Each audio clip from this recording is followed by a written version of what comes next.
story in the New York Post the other day about how Prince Harry and Meghan Markle are going to have no role when Prince William becomes king, and he's already planning this. I'm ignoring this. It will be your titles are stripped, you are gone, you are banished. He doesn't even want Harry with.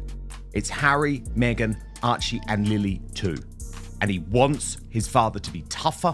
They warned her not to play chess with the crown, but Meghan Markle, oh, she truly believed she was holding the queen. Turns out she was just another pawn in William's endgame. And when the future king decided to move, the entire board flipped, Parliament signed off, and Meghan's shiny empire, it didn't explode, it collapsed in royal silence. The same silence that echoes through marble halls when power quietly changes hands. Behind that calm surface, the message was brutal: the game's over, Meghan.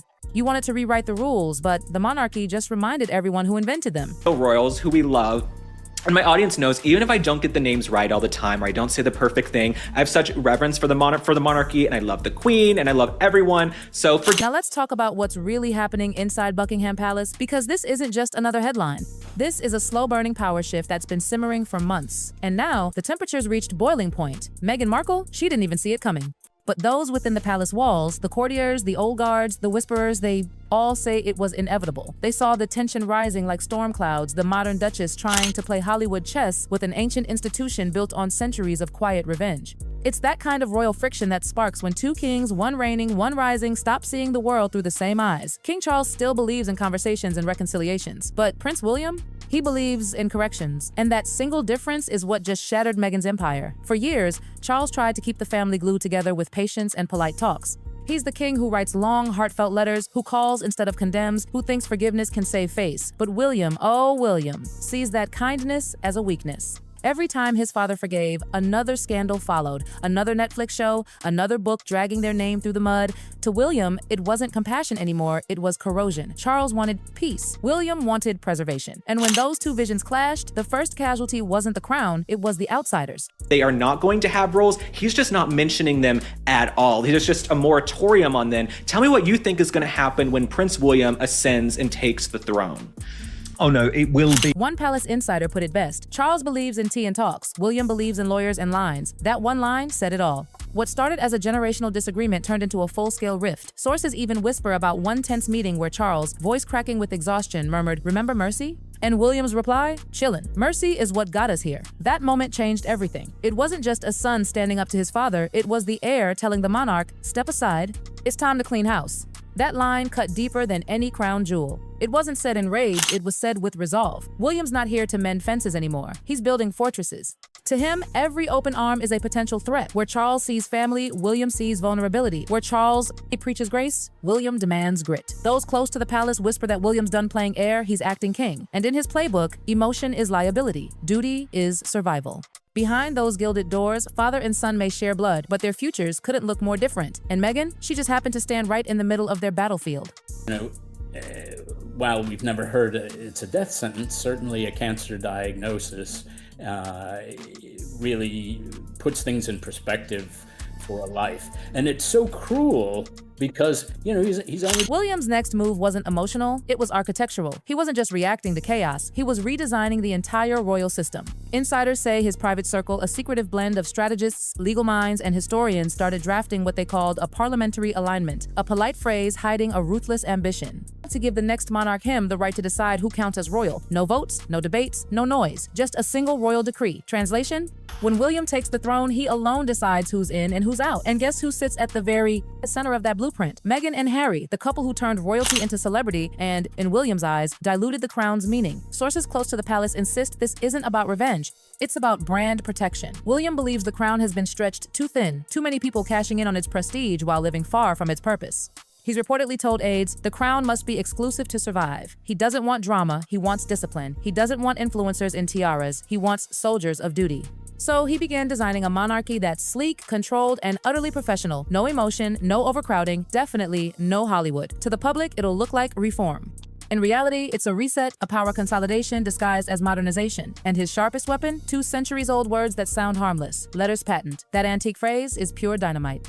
For centuries, it's been the legal sword of the monarchy, the document that decides who gets to be royal and who doesn't. One pen stroke, one seal, and centuries of status vanish like smoke. And Meghan's title? Sitting right in the crosshairs. Nation I mean, that is extraordinary. That shows you how far things have fallen. I don't think there is a way back. The last time Britain saw such a royal rewrite was in 1917, when King George V, tired of overcrowded palaces and endless cousins with crowns, slashed the royal list. He declared that only the monarch's direct grandchildren would hold titles. That's the rule that later made Archie and Lilibet prince and princess when Charles ascended. But here's the twist. That rule isn't carved in marble, it's ink, not stone. It can be rewritten anytime. And palace insiders whisper that William's legal team already has a new draft locked inside a Kensington Palace vault. The plan is ruthless in its simplicity. Only working royals and direct heirs keep titles. Anyone living abroad or stepping away from royal duty, titles gone. No drama, no debate, just royal silence and legal precision. Once signed, it won't just change names, it'll redraw the royal hierarchy. Quietly, permanently. The kind of move that doesn't explode, it earthquakes. And when that ink finally dries, Meghan's entire post-royal empire built on the single word Duchess will start to crack. Picture this. One moment she's the Duchess of Sussex, the world hanging on her every move. The next, she's just Meghan Markle. For most people, that's a name. But for Meghan, it's an empire. Her image, her speaking fees, her luxury endorsements all orbit that royal tag. Duchess is her golden stamp, her access card to rooms where ordinary celebrities only dream of being invited. In Hollywood, titles mean trust they sell interviews, they close sponsorships. Without it, she looks less regal, more reality TV. Beloved late mother's reign was, just unforgettable. And he really hasn't even had a chance to make his mark. Not only that, And the panic? It spread fast. We built her around that name, one insider reportedly said. Take it away, and what's left? Suddenly, midnight. Crisis meetings became the norm. Legal teams dug for loopholes. PR writers drafted statements no one ever wanted to use. But deep down, Meghan's circle knew the truth. The monarchy could outmaneuver them from 5,000 miles away. This wasn't a family feud anymore. It was a power shift, a quiet one. And it was freezing an empire built on image. The atmosphere inside Montecito turned frantic. The same mansion that once hosted glamorous business calls now pulsed with whispered strategy sessions. Some advisors even floated a wild idea trademarking Duchess of Sussex as a surname. Desperate? Yes. But desperation makes people inventive. If they couldn't own it by birthright, they'd own it by branding. But the palace saw that move coming a mile away. Before Meghan's lawyers could even file, royal attorneys tightened the net, amending trademark protections to ban any commercial use of royal titles. No leaks. No headlines. Just a sudden legal wall with the crown's crest stamped right on it. They played chess, a source whispered. And Meghan's team brought checkers. By the time realization struck, the monarchy had already reclaimed what it believed was its own, its names, its image, its legacy. The message was clear. The crown reclaims what belongs to it. Now, here's where things get fascinating, because the monarchy never moves without political cover. Parliament quietly aligned behind the palace. Together, they built what insiders call a legal fortress. Every clause, every silence, every footnote, crafted to hold up in court. No lawsuits, no loopholes, no public spectacle. Lawmakers even supported the transition under the friendly banner of modernization. No one dared call it what it really was, a power lock. And just like that, every legal path Meghan could have taken slammed shut. Titles, branding, associations, all sealed under British law. Her PR team could spin all they wanted, but they were now running against centuries of constitutional muscle. This wasn't a scandal anymore, it was governance. The same system that once made her a duchess was now undoing her in silence. And that's the cruel poetry of it. Every empire built on image eventually faces the question, what happens when the image fades? For Meghan, that moment arrived. Her empire, from podcasts to fashion lines to lavish public appearances, had all revolved around one thing, her royal glow. Without it, the temperature dropped fast. Inside corporate boardrooms, the whispers began, is she still royal? And the moment doubt enters the conversation, the deals shrink. Streaming giants like Netflix and Spotify reportedly re-evaluating, because the Meghan they paid for was the Duchess, not the decrowned celebrity. Without Duchess, her brand downgraded from majesty to market. And that's the irony. The woman who said she wanted freedom from the crown was now losing everything because of it. The monarchy didn't exile her. It just quietly erased the part that sold. Meanwhile, London exhaled. After years of interviews, accusations, and chaos, Buckingham Palace finally felt still. No press war, no scandals, just strategic silence. Because William's greatest weapon isn't aggression, it's composure. While others shouted across oceans, he fortified the palace walls with dignity. Every headline that once rattled the monarchy now bounced off it. Even Parliament began to soften. After all the years of questioning whether the monarchy still mattered, it suddenly looked relevant again. William didn't just defend the crown, he refined it. He drew the sharpest line in modern royal history, between family and institution, between those who serve the crown and those who sell it. And Meghan? She just happened to be on the wrong side of that line. Inside Buckingham, they called it quiet reform. Outside, it looked like the end of an era. The tabloids went quiet, starved of scandal. The palace glowed. Again, disciplined, deliberate, untouchable. William's reputation transformed overnight. No longer the cautious heir, now the strategist, the reformer.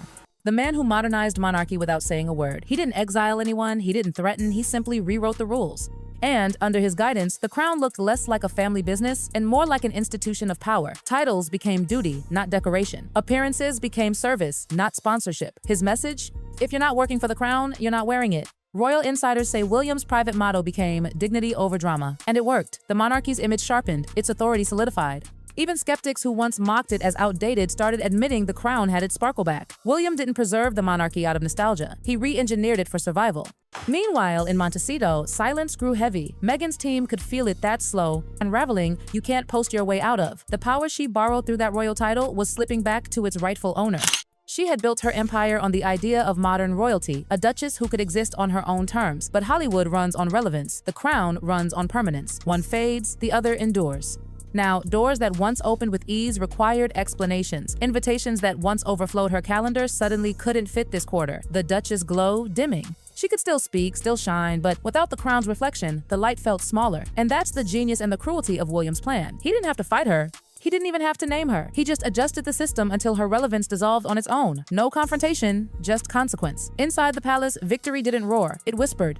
The monarchy stood, serene and deliberate, regaining the discipline it lost in the noise of modern faces. Fame. For the first time in years, the crown wasn't chasing headlines, it was setting them. Even critics who once rolled their eyes at royal theatrics began nodding with respect. William hadn't waged war. He delivered clarity. The slimmed-down monarchy was no longer a theory, it was reality. A lighter, sharper, more purposeful crown.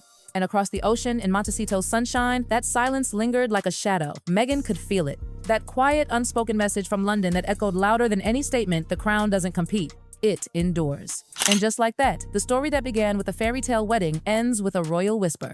William's reform did what no interview ever could. It reminded the world of the monarchy's greatest power, its ability to say nothing and still win everything. So the question now hangs in the California air like perfume fading in sunlight. Without the title, without the crown's reflection, who is Meghan Markle now? Because in the end, the monarchy didn't need to destroy her. It simply waited.